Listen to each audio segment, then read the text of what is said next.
This is Miss Ingram, and I'm going to go through some digital writing typing helpful tips that will help you as you do different assignments online in any subject. Number one, make sure that you use a legible size font. That means try to pick a font that is between sizes 10 and 14 so that your teachers and yourself at home can read it. Try not to use script or cursive fonts. Not because they aren't allowed, but because you have to stick to these for fancier things like your titles and your signature, or sometimes even subtitles. So, no script, no cursive fonts, in a font size between 10 and 14. Number two, look out for spacing. Make sure that you spacing in your paragraphs and sentences correctly, just like you would in real life writing on a piece of paper with a pen or a pencil. This is what I'm talking about. At the beginning of each paragraph, always remember to leave a space, and that is called an indentation, and that is how you can tell apart different paragraphs.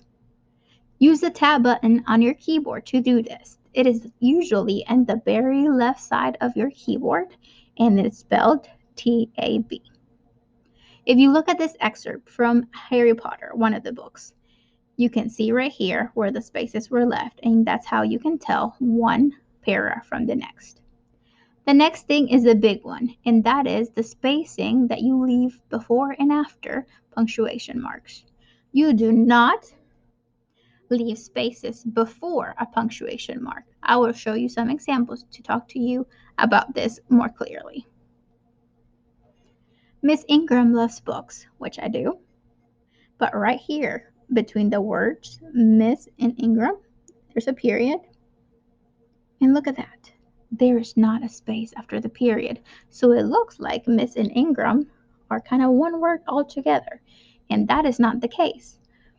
So after that period, there needs to be a space. You never leave spaces before, do not leave spaces before a punctuation mark, whether it be a comma, an exclamation mark, a question mark, a period. You always leave it after. If you look right here after the word books, there's a space, and then there's a random period over here. We need to make sure to position it in the right place. There is no spaces before. There is no spaces before a punctuation mark, so it should be right here after the S. The following sentence says, I am positive, patient, and kind. The two things that are highlighted green are correct. You can see right here after the E, there's a comma, and then there's a space. That's good. There's a space after the punctuation mark. Look over here at the very end of the sentence, we finish with a period. And there it is, right next to the letter. But look at this.